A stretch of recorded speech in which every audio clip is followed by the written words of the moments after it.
Minggu lalu kita sudah belajar dari firman Tuhan tentang apa? Tentang apa? Bapak Ibu yang minggu lalu ibadah? Tentang apa? Berani tampil beda, saudaraku. Ya, kita berani tampil beda bukan karena kehebatan kita, bukan karena kita punya sesuatu yang bisa dibanggakan. Tetapi saudaraku, kita tampil beda karena memang kita berbeda dengan dunia ini. Ya, di dalam ini ayat yang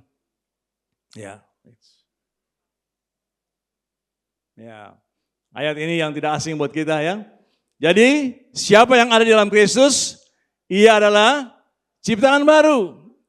Yang lama sudah berlalu, sesungguhnya yang baru sudah datang.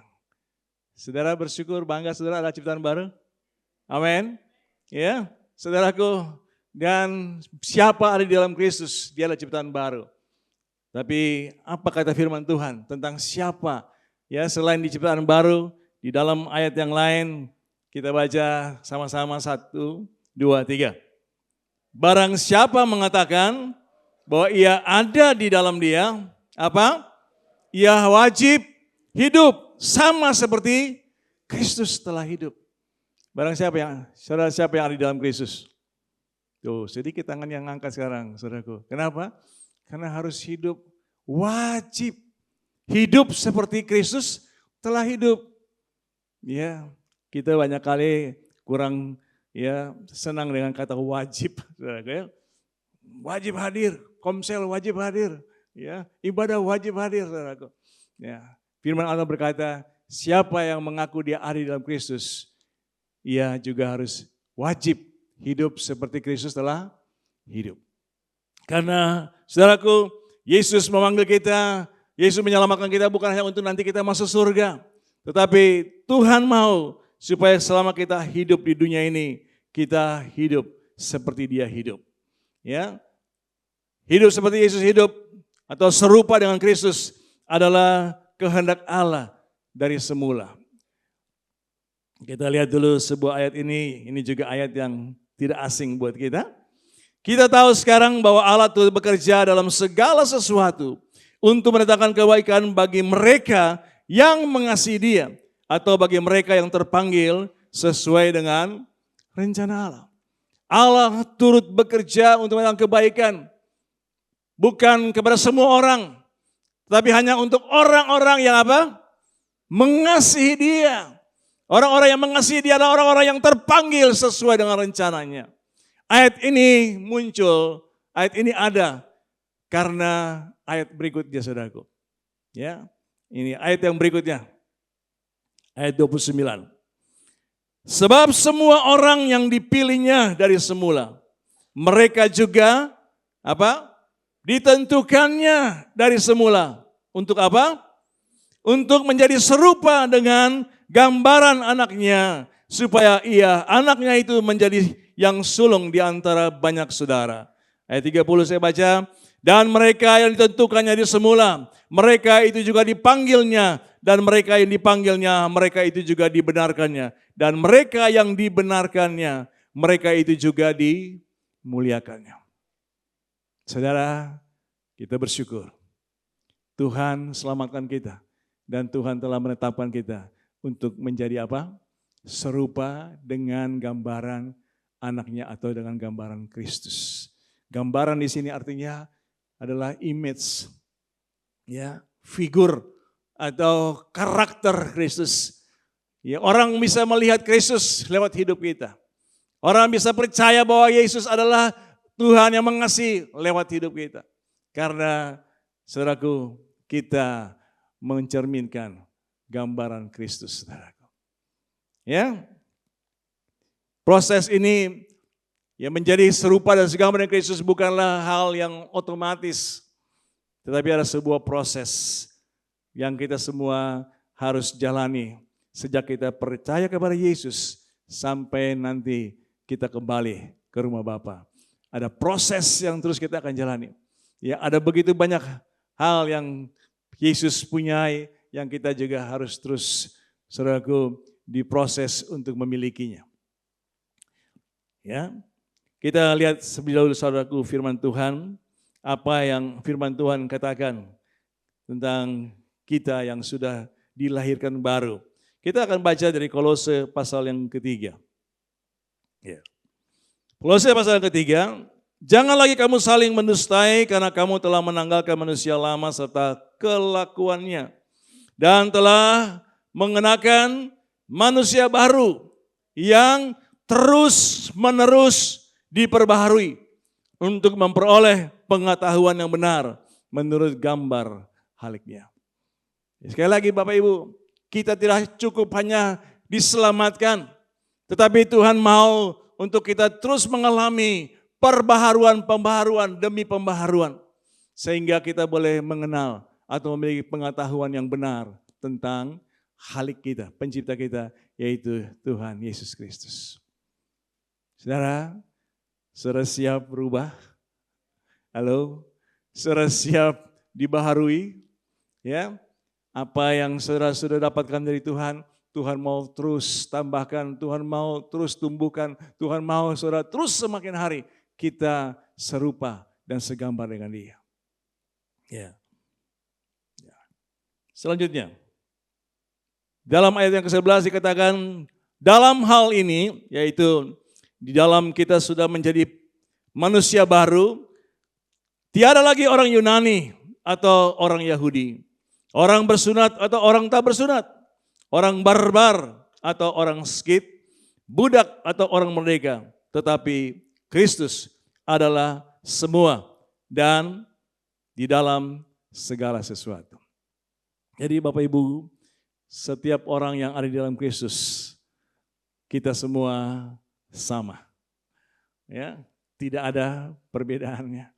Kalau baca tadi ayat ini, firman Tuhan memberikan kita, saudaraku, penjelasan bahwa di dalam Kristus tidak ada lagi orang barbar. Orang barbar ini ya mungkin model saya zaman dulu, saudaraku, ya preman, ya orang skit, orang yang baik-baik, saudaraku, enggak ada lagi perbedaan, enggak ada beda ras di dalam Kristus. Kita semua sama, ciptaan baru. Amin. Kita semua milik Kristus dan Tuhan mau kita terus, saudaraku, dibaharui. Ya, ayat 12 berkata, mari sama-sama kita baca. Karena itu, ya karena itu, karena apa? Ya, karena kita ada di dalam Kristus, ya, tidak lagi perbedaan. Karena itu, sama-sama, sebagai orang-orang pilihan Allah yang dikuduskan dan dikasihinya, apa? Kenakanlah belas kasihan, kemurahan, kerendahan hati, kelemah lembutan, dan kesabaran. Ya, di Bapak Ibu bisa baca ayat-ayat selanjutnya. Kenakanlah, kata ayat ini, kenakanlah seperti memakai baju, saudaraku. Ya, kenakanlah belas kasihan, kemurahan, kerendahan hati, kelemah lembutan, dan kesabaran. Lalu ada ayat yang selanjutnya katakan lagi, tetapi di atas segalanya ini kenakanlah kasih yang menjadi pengikat, yang menyatukan dan menyempurnakan kita. Bapak Ibu, Tuhan mau, ini kelima hal yang kita baca di dalam ayat 12 ini adalah bagian dari 49 karakter Kristus. Ya, ini kita baca 5 karakter yang Tuhan mau ada dalam kehidupan kita di tengah-tengah komunitas kita. Ya, di tengah-tengah komsel kita, saudaraku, kalau mungkin di tengah-tengah jemaat besar, ya agak sulit untuk kita mempraktekkan hal-hal ini. Tapi di dalam komsel kita bisa menghidupi belas kasihan, kemurahan, kerendahan hati, ya, kelemah lembutan dan kesabaran. Ya, pagi hari ini saya mau mengajak Bapak Ibu untuk kita melihat satu poin aja, yaitu tentang kerendahan hati. Ya, saudaraku, kenapa penting untuk kita belajar untuk bertumbuh dan memiliki kerendahan hati? Karena ini adalah, saudaraku, firman Tuhan, perintah Tuhan buat kita. Di dalam 1 Petrus pasal yang kelima, ayat yang kelima. Mari sama-sama kita baca. 2, 3. Demikian jugalah kamu, hai orang-orang muda, tunduklah kepada orang-orang yang tua. Dan kamu semua rendahkanlah dirimu seorang terhadap yang lain. Sebab Allah menentang orang yang congkak, tetapi mengasihani orang yang rendah hati. Haleluya. Adalah perintah Tuhan untuk kita merendahkan diri satu dengan yang lain. Saudaraku, supaya apa? Dikatakan supaya Tuhan boleh menyatakan kasih-Nya. Karena Tuhan mengasihani orang yang rendah hati. Tapi orang yang congkak adalah musuhnya Tuhan. Ya, dalam ayat yang ke-6 nanti Bapak Ibu baca juga. Karena itu rendahkanlah dirimu di bawah tangan Tuhan yang kuat. Supaya kamu ditinggikannya pada waktunya. Ya, lanjut. Ya. Mazmur 37 ayat 11 berkata, tetapi orang-orang yang rendah hati akan mewarisi negeri dan bergembira karena kesejahteraan yang berlimpah-limpah. Mau mengalami kesejahteraan melimpah-limpah dalam hidupmu? Halo, saudara, mewarisi negeri itu artinya apa yang firman Tuhan katakan, mewarisi negeri adalah saudaraku negeri yang Tuhan janjikan, saudaraku, di mana ada kelimpahan air madu dan susu, saudaraku. Ada berkat-berkat Tuhan yang Tuhan sudah sediakan bagi orang-orang yang rendah hati. Ya, amin. Lanjut, satu ayat lagi. Amsal 22 ayat 4. Apa? Mari sama-sama baca. Ganjaran kerendahan hati dan takut akan Tuhan adalah kekayaan, kehormatan, dan kehidupan. Berapa banyak yang mau kaya? Halo? Berapa banyak yang mau kaya? Ya, kaya yang mau? Waduh, bagaimana Pak Hadi? Sudah kaya. Ya, tapi hati-hati. Kalau yang berkata saya sudah kaya, karena ada nasihat Tuhan kepada jemaat Laodikia. Karena kamu berkata kamu sudah kaya, padahal sesungguhnya kamu miskin. Kita nggak punya apa-apa. Ya, saudaraku, ganjaran kerendahan hati, ya, upah kerendahan hati, ya, atau apa, ya, upah atau apresiasi dari kerendahan hati adalah kekayaan, kehormatan, dan kehidupan. Saudara nggak perlu cari hormat kemana-mana. Kalau saudara punya kerendahan hati, saudara pasti dihormati. Amin. Ya. Nah, pertanyaan buat kita, bagaimana kita bertumbuh dan memiliki karakter kerendahan hati. Ya. Mari kita lihat, tentunya kembali kita mau melihat dalam beberapa ayat ini, kita mau belajar dari Yesus. Matius 11 ayat 28. Marilah kepadaku semua yang letih lesu dan beban berat, aku akan memberi kelegaan kepadamu. Pikulah kuk yang kupasang dan belajarlah padaku. Kenapa? Karena aku lemah lembut dan rendah hati, dan jiwamu akan mendapat ketenangan. Sebab kuk yang kupasang enak dan bebanku pun ringan. Nanti kita akan lihat beberapa ayat tentang bagaimana Yesus mempraktekkan kerendahan hati ini, saudaraku. Dan ini juga yang kita mau belajar untuk kita miliki.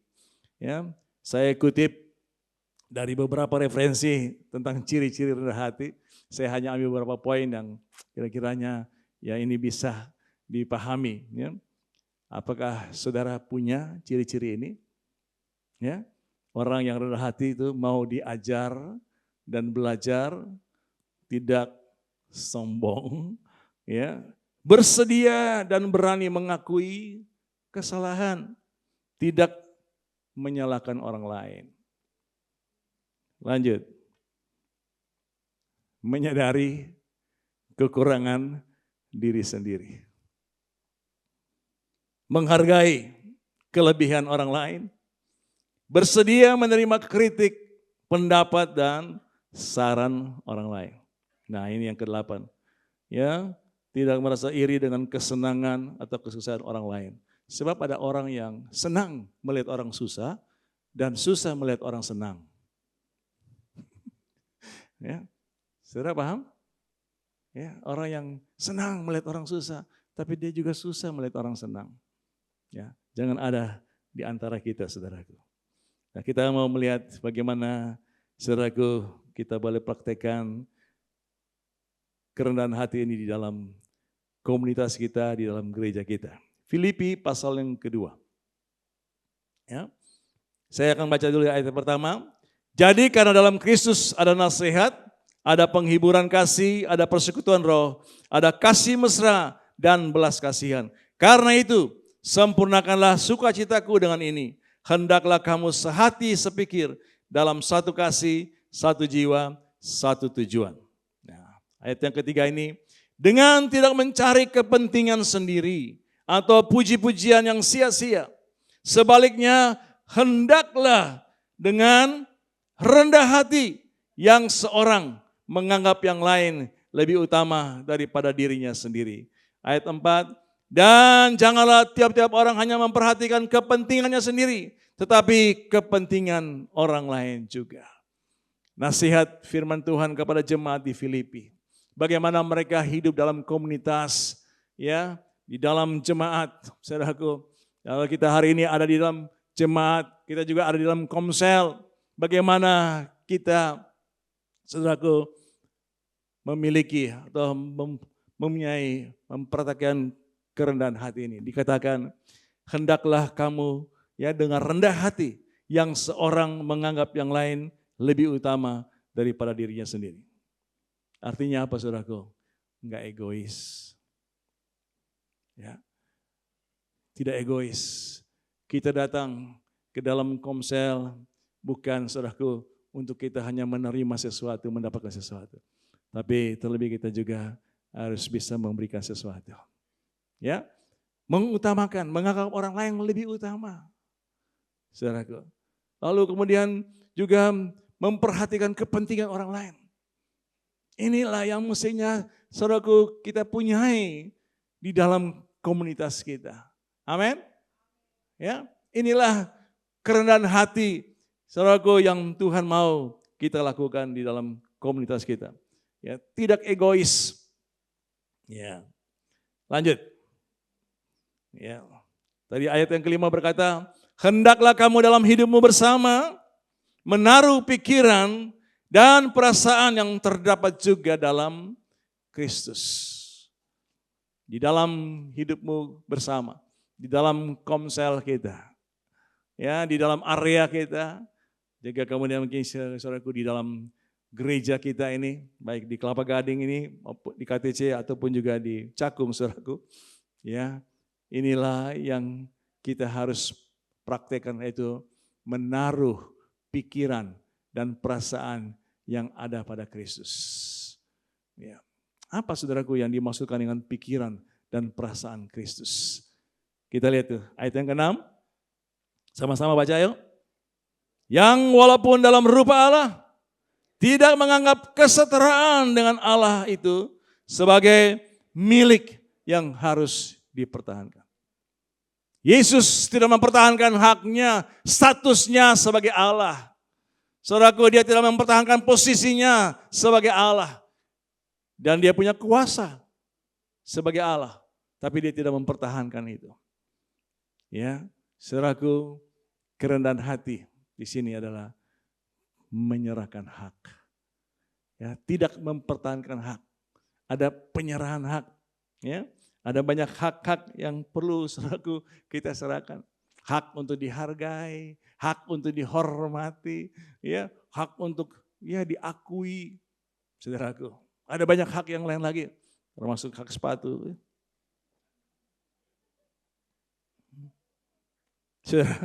Ya, Yesus adalah contoh buat kita, bagaimana dia tidak mempertahankan haknya. Bahkan ada ayat firman Tuhan berkata, ketika dicaci maki, dia tidak membalas dengan caci maki. Ya, ketika dia menderita, dia tidak mengancam, saudaraku. Ya, tetapi ia menyerahkannya kepada dia yang menghakimi dengan adil. Beda dengan saya, saudaraku. Satu waktu saya pernah marah dengan pemimpin saya. Karena saya didisiplin, disabatin, tidak boleh melayani hampir kurang lebih 1 tahun. Kalau saudara yang pernah atau yang sudah mengikuti kita dari Gang Anjing, dari PLN sampai Speed Plaza, saudara kenalah pelayanan saya waktu itu. Ya, saya salah satu WL pada waktu itu, karena kami punya 3 WL aja. Saya, Pak Sofyan dan Ibu Ros, bergantian kami jadi WL. Jadi saudaraku, tiap minggu pasti ada di manggung. Ya, jadi WL, jadi singer juga. Istri saya juga jadi singer. Makanya Tuhan pertemukan kami dan persatukan kami. Ya, saudaraku, jadi tiap minggu pasti ada di panggung. Tapi satu hari saya diberitahu, kamu jangan dulu melayani. Dan saya tidak diberitahu waktu itu kenapa alasannya. Beberapa hari kemudian atau beberapa waktu kemudian baru saya diberitahu ya sama penatua saya, kamu jangan melayani dulu karena supaya kamu jangan sombong. Saudaraku, dan saya hanya suruh diduduk tiap ibadah duduk di depan. Ya. Minggu pertama duduk di depan, nggak melayani, nggak apa-apa saudaraku. Minggu kedua masih belum apa-apa. Tapi minggu ketiga kami ada orang bertanya, Pak, kenapa nggak melayani? Ya, Pak Billy kalau mimpin nyanyi itu enak dengarnya. Wah, jangan sorry, ini cuma cerita orang ya, bukan saya. Ya, saudaraku, wah, mulai lah, ya, perasaan-perasaan tidak dihargai, perasaan-perasaan yang tidak dihormati, ini mulai muncul, saudaraku. Ya, wah saya marah, saudaraku. Ya, pada waktu itu saya nggak merasa bahwa saya sombong. Ya memang orang sombong itu nggak merasa kalau dia sombong. Ya, karena dia songok katanya. Jadi saya pikir saya nggak sombong. Ya, lalu saya pikir ini pelayanan ini ya bisa terus berkembang karena ada andil saya juga kan. Ya, paling tidak tiap minggu ibadah kita semua bisa menyanyi, bisa menyembah Tuhan dengan baik dan terus lebih baik. Jadi saudaraku, saya nggak bisa terima pada waktu itu, ya. Dan ketika itu terpikir pindah gereja aja. Ya. Nah, saya heran saudaraku, ketika saya lagi mikir tentang pindah gereja, ada yang nawarin saya. Bil, kamu kesini aja. Ya. Lalu ditanya, kamu di situ PK-nya berapa? Kita kasih lebih. Saudara kira-kira itu kesempatan, peluang atau godaan? Ya. Wow. Ya. Tapi saya bersyukur Tuhan selalu baik. Tuhan tidak izinkan saya, saudaraku, mengambil keputusan yang salah. Sekiranya waktu itu, ya ini masih akhir tahun 80-an, saudaraku. Ya, sekiranya waktu itu saya ambil keputusan untuk nyebrang ke sana. Saya memang diterima, saya dihargai di sana, ya, PK-nya lebih besar. Tapi mungkin sampai hari ini saya tidak punya pengertian dan punya kehidup, ya, punya karakter kerendahan hati, saudara. Karena saya pikir saya selalu baik, saya bagus, saya punya sesuatu yang diperlukan oleh orang lain. Ya, saya merasa pelayanan ini punya saya atau karena saya, saudaraku. Ya, saudara jangan sampai kita punya pikiran yang seperti itu. Komsel ini ada karena saya. Komsel ini bertumbuh, berkembang karena saya. Saudaraku, mau. Ya, saudaraku, kalau kita bisa melayani, itu semua karena kehormatan dari Tuhan. Hanya sebuah kepercayaan yang Tuhan berikan buat kita. Ya, dan nanti saya cerita sedikit tentang gimana saya menang dari hal ini, saudaraku. Kita lanjut dulu ya, ayat yang ke-7. Melainkan telah mengosongkan dirinya sendiri dan mengambil rupa seorang hamba dan menjadi sama dengan manusia. Kalau yang tadi saudaraku ayat yang ke-6, bagaimana Yesus merendahkan dirinya, yaitu dengan dia tidak mempertahankan haknya. Dia menyerahkan haknya, posisinya, statusnya, dia serahkan saudara. Ya. Dia dicaci maki, dia nggak balas dengan caci maki. Dia dihina, diolok, dia tidak balas. Saudaraku. Bahkan ketika dia menderita, ya dia dianiaya, dipukulin, dicambuk, dia tidak mengancam, saudaraku. Bahkan dia berdoa kepada Bapa, Bapa ampunilah mereka, sebab mereka tidak tahu apa yang mereka perbuat. Kalau doa saya mungkin, Tuhan ampunilah mereka karena mereka tahu apa yang mereka perbuat. Yesus mempraktekkan kerendahan hati di sini. Ayat ini adalah dengan menghambakan diri.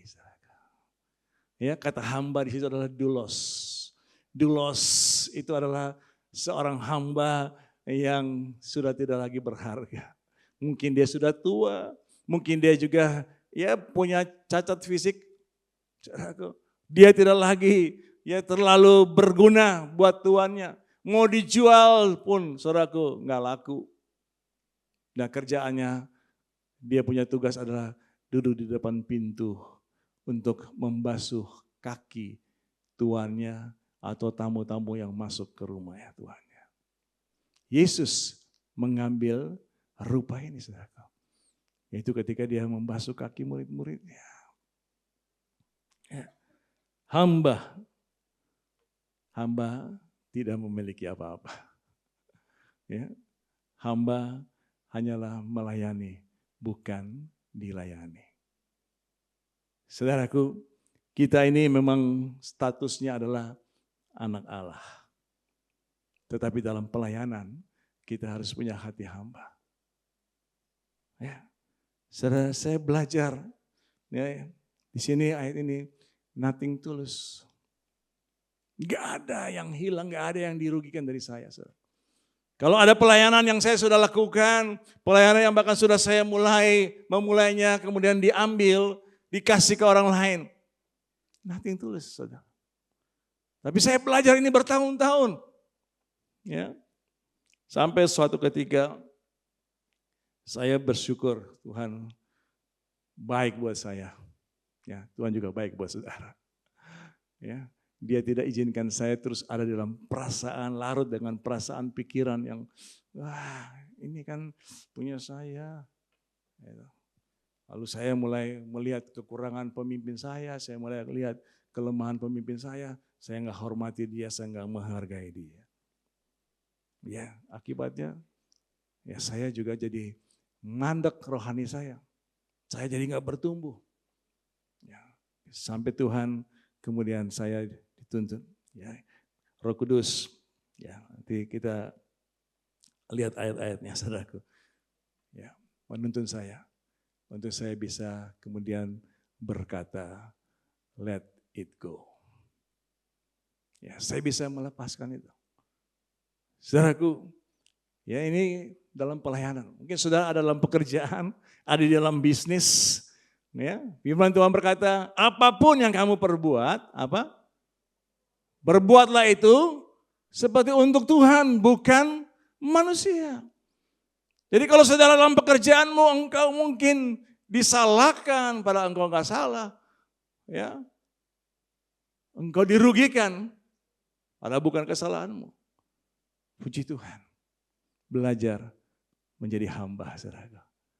Ya, firman Tuhan berkata, kalau engkau menderita karena engkau orang Kristen, berbahagialah karena di dalam dirimu ada roh kemuliaan.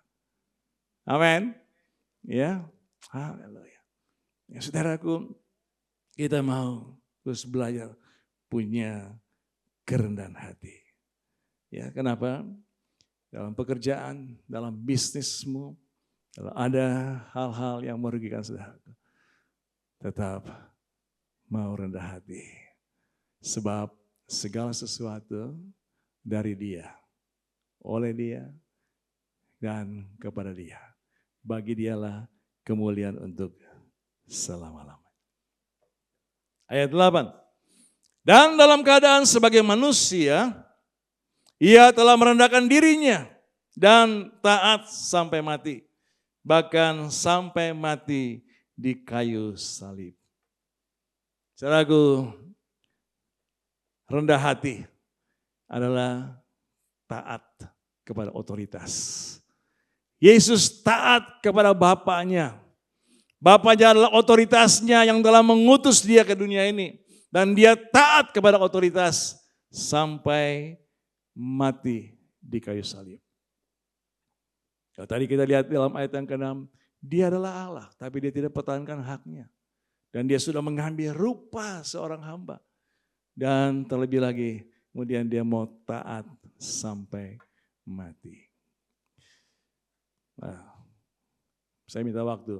Mungkin Dana bisa tampilkan ini nilai-nilai above yang baru kita sepakati, saudaraku. Ya, iya, saudaraku, inilah nilai-nilai above yang baru kita sepakati minggu yang lalu. Ya, bahwa saudaraku, tadi saya berkata bahwa kita adalah anak Tuhan, status kita. Tapi dalam pelayanan, dalam pekerjaan, kita punya hati hamba. Ya, jadi kami sudah sepakat, para penatua sepakat, nilai-nilai above adalah kehambaan dalam kasih Kristus. Ya, dibagi dua, kehambaan mulai dari apa yang ada. Ya, saudara, nanti mungkin Tuhan percayakan mulai sebuah pelayanan, ya lakukan itu. Mulai dari apa yang ada. Ya, waduh, saya nggak punya ini, saya nggak punya itu, saya nggak bisa main gitar, saya. Mulailah dengan apa yang ada. Kemudian hamba melayani, bukan dilayani. Lalu tunduk dan taat otoritas. Nah, ini semua Yesus sudah lakukan, saudaraku, sudah menjadi teladan buat kita. Melakukan lebih dari yang diminta. Ya. Extra miles. Fungsi, bukan posisi.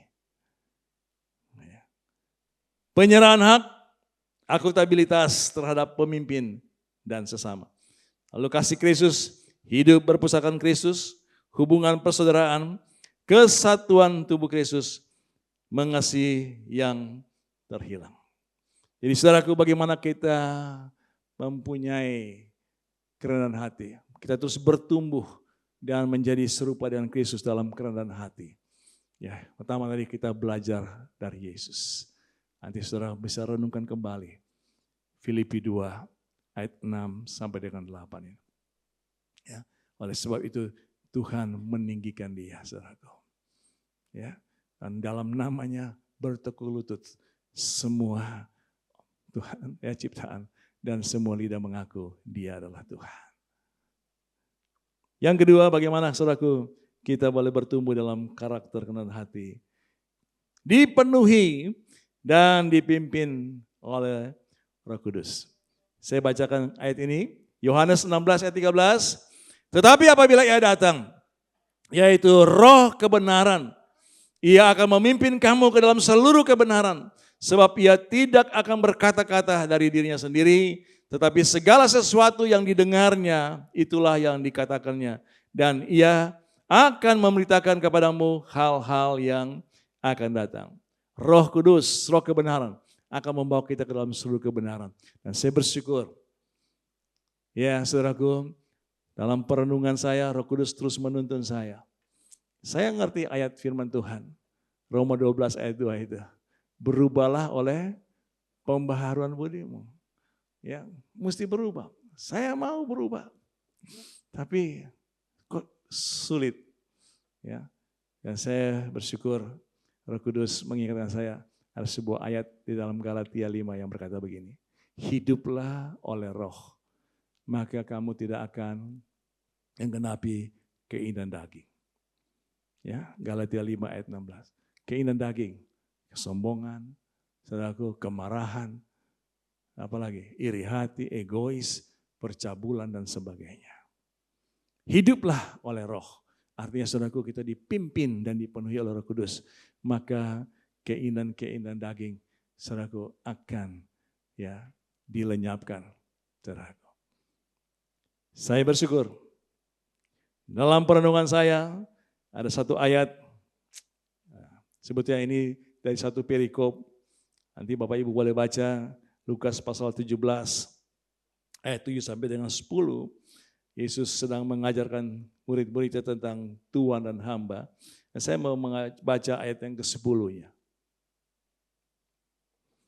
Ayat yang ke-10. Demikian jugalah kamu, apabila kamu telah melakukan segala sesuatu yang ditugaskan kepadamu, apa?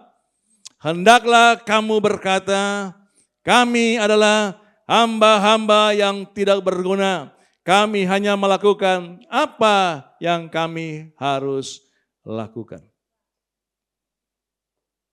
Ayat ini begitu berbunyi buat saya. Ya, ayat ini mengikis ya rasa kebahagiaan saya, rasa saudaraku ya, saya punya sesuatu, ini milik saya. Ya. Saudaraku, ayat ini menegur saya, ayat ini bahkan juga menyembuhkan saya. Ya. Bahwa Yesus berkata, jikalau kamu sudah melakukan segala sesuatu yang ditugaskan kepadamu, hendaklah kamu berkata, kami adalah hamba-hamba yang tidak berguna. Ya. Terjemahan yang lain, hamba-hamba yang tidak berharga, saudaraku. Doulos, tidak berharga. Ya.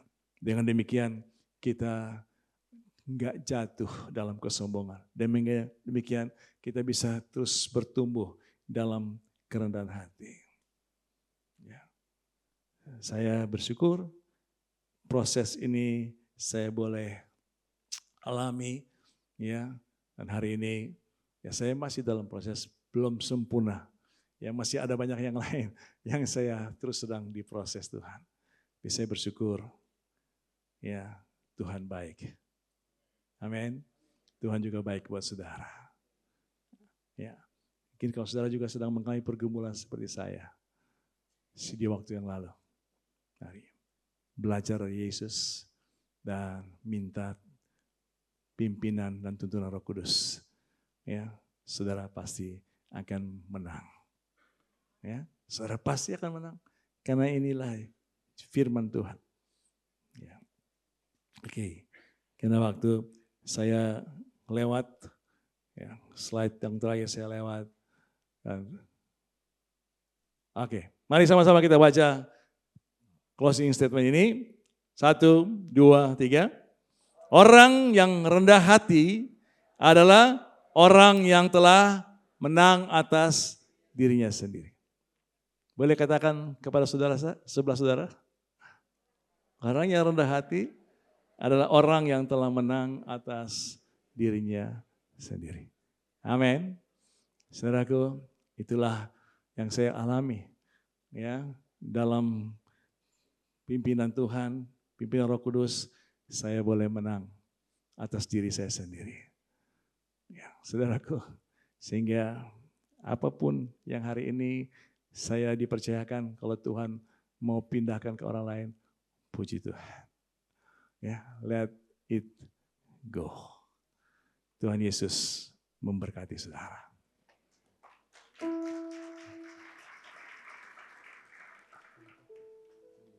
Mari kita siapkan hati kita untuk kita masuk dalam perjamuan kudus dengan satu lagu nyanyian yang kita boleh nyanyikan sebagai komitmen kita dengan Tuhan.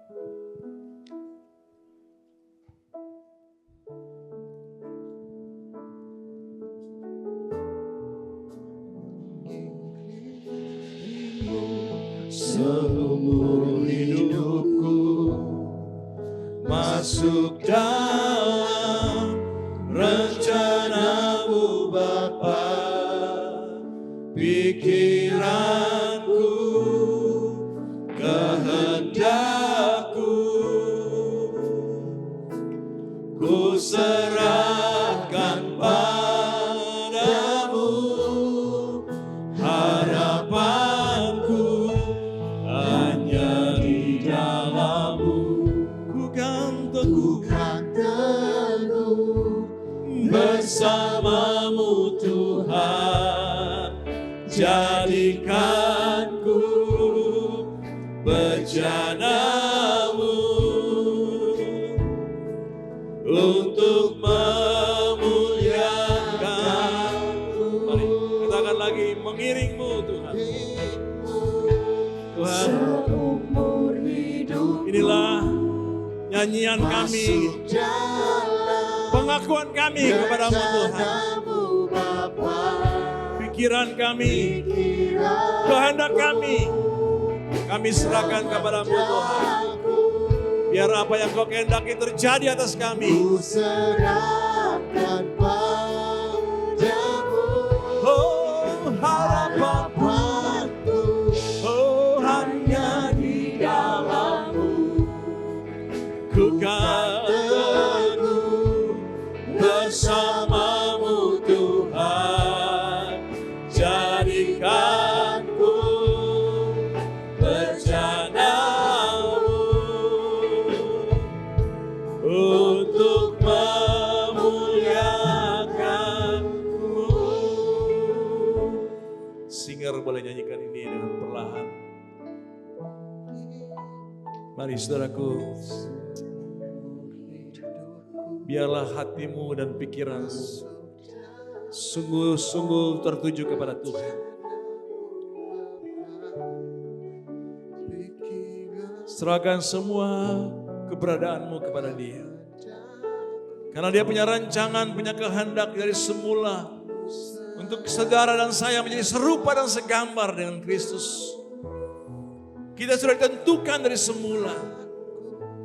Jangan biarkan ada hal-hal yang lain menghalangi kita untuk menjadi serupa dengan gambaran Kristus. Ada perasaan-perasaan keangkuhan, ada pikiran-pikiran kesombongan. Mari kita mau lepaskan itu semua. Merasa kepemilikan kita lepaskan. Sebagaimana Yesus, Dia menyerahkan haknya. Dia tidak mempertahankan statusnya, haknya, posisinya sebagai Allah. Dia mengambil rupa hamba. Dia punya hati hamba. Biar hari ini kita juga mau punya hati itu. Kita mau menjadi orang-orang yang rendah hati. Karena janji Tuhan, orang-orang yang rendah hati akan mewarisi negeri. Dan mereka akan menerima kesejahteraan yang berlimpah-limpah. Orang yang rendah hati, saudaraku, akan menerima upah, kekayaan, kehormatan. Haleluya. Mari pagi hari ini kita secara pribadi dengan Tuhan. Biar Roh Kudus terus bekerja. Ya Roh Kudus terus membongkar hati kita. Ada hal-hal yang tersembunyi yang selama ini kita sadari. Yang menunjukkan bahwa kita belum rendah hati. Biar siang pagi hari ini juga kita boleh mengalami pembaharuan. Lewat nyanyian ini, sungguh-sungguh kita mau menyerahkan seluruh pikiran kita dan hidup kita buat Tuhan. Mari Bapak Ibu, melalui perjamuan ini juga menjadi sebuah komitmen.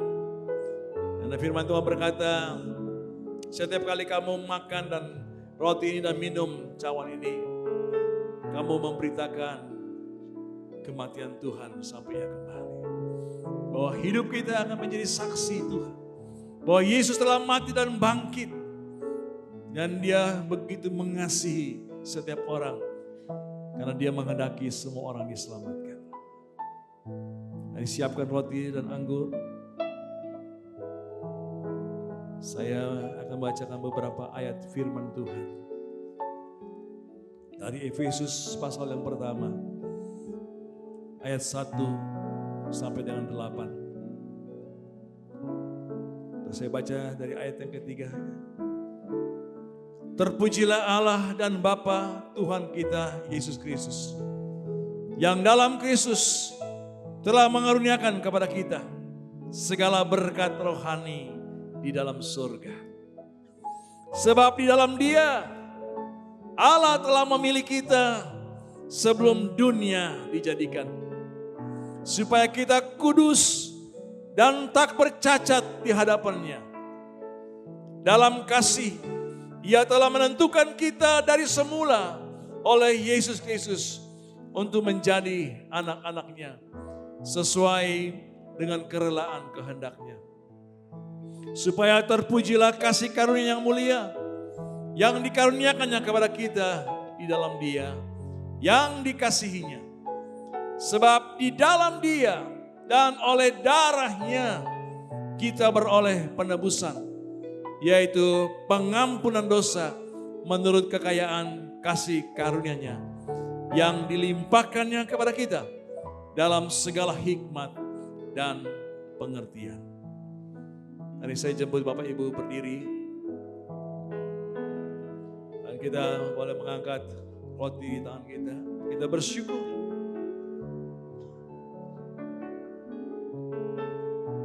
Yesus telah memikul dosa kita di atas kayu salib.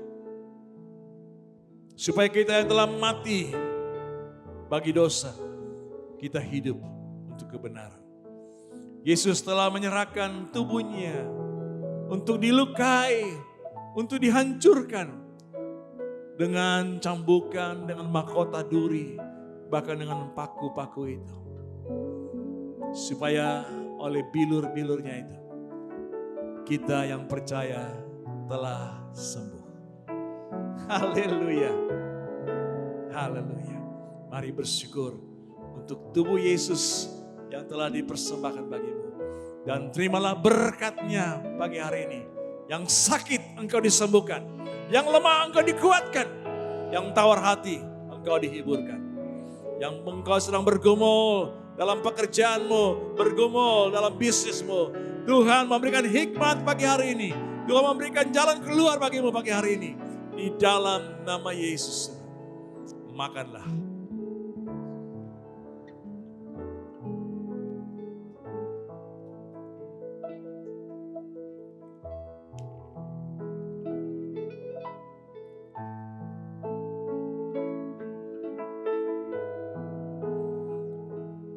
Darah-Nya yang telah dicurahkan dari kepala, dari seluruh tubuhnya, tangan, kaki, lambungnya. Setiap tetes darah-Nya itulah yang telah menebus saudara dan saya dari kuasa dosa dan kuasa maut. Tidak ada lagi penghukuman bagi mereka yang ada di dalam Kristus. Yang lama sudah berlalu, yang baru sudah tiba. Kita adalah ciptaan baru dan kita juga telah ditentukan untuk menjadi serupa dan segambar dengan Kristus. Darah-Nya yang menyucikan kita, menguduskan kita dan menjadikan kita benar di hadapan Bapa Surgawi. Mari kita minum dengan penuh syukur di dalam nama Yesus Tuhan.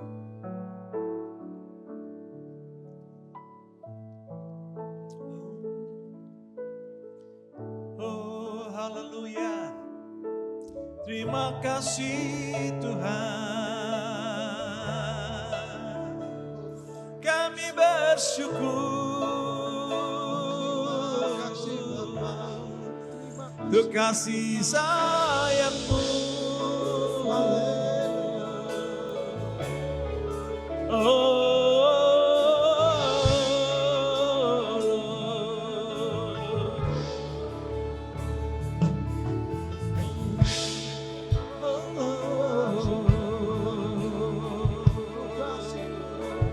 Syukur bagi-Mu Tuhan, syukur untuk kasih-Mu, syukur Tuhan untuk kebaikan-Mu, kemurahan-Mu Tuhan.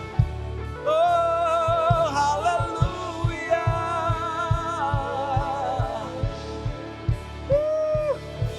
Thank you Lord, thank you Lord.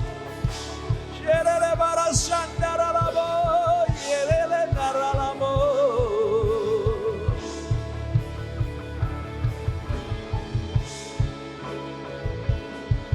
Oh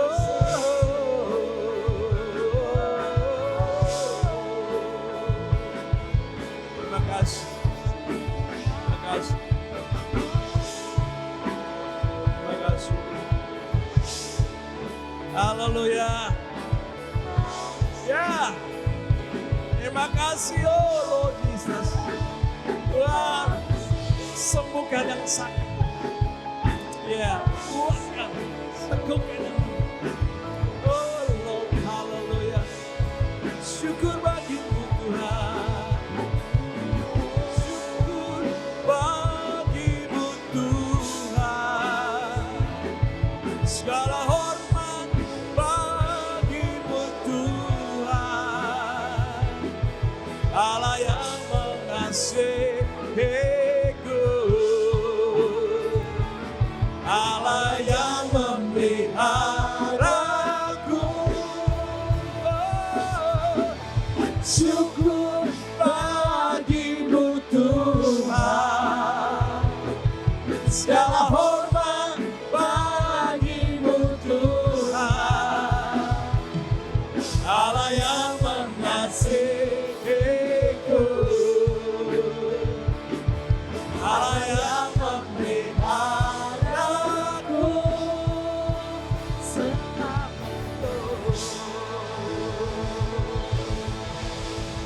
Haleluya. Haleluya.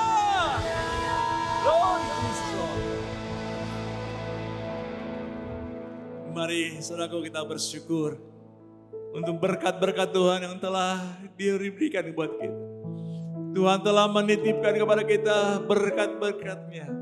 Untuk kita boleh saudaraku menggunakannya bagi kemuliaan-Nya, bagi pekerjaannya, bagi perluasan kerajaan-Nya di tempat-tempat di mana Injil belum diberitakan. Mari saudaraku, kita mau memberikan semua yang kita sudah siapkan dari rumah. Persembahan khusus kita. Persembahan persepuluhan.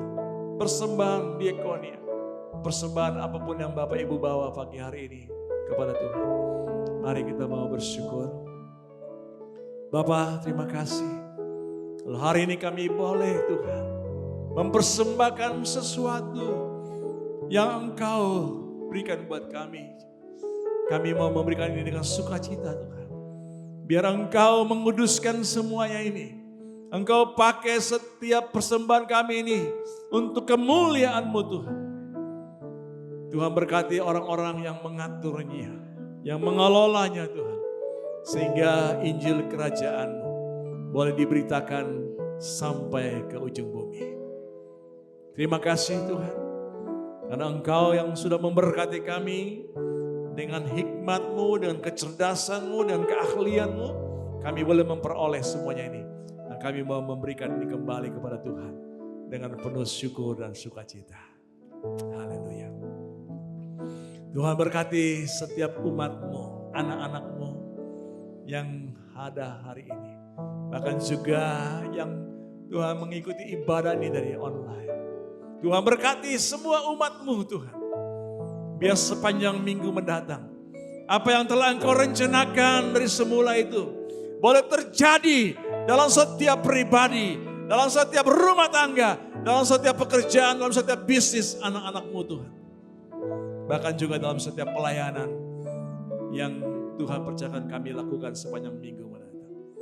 Di dalam komsel. Di dalam pelayanan-pelayanan yang Tuhan percayakan kami boleh melayani. Melakukan itu semua. Untuk kemuliaan Tuhan. Terima kasih Tuhan. Engkau berkati kami dengan kesehatan yang baik. Berkati kami terus dengan hikmat, kasih karunia-Mu, kecerdasan-Mu Tuhan. Untuk kami boleh bekerja, kami boleh melakukan semua usaha kami, bisnis kami minggu mendatang dengan baik, bahkan lebih baik lagi. Terima kasih.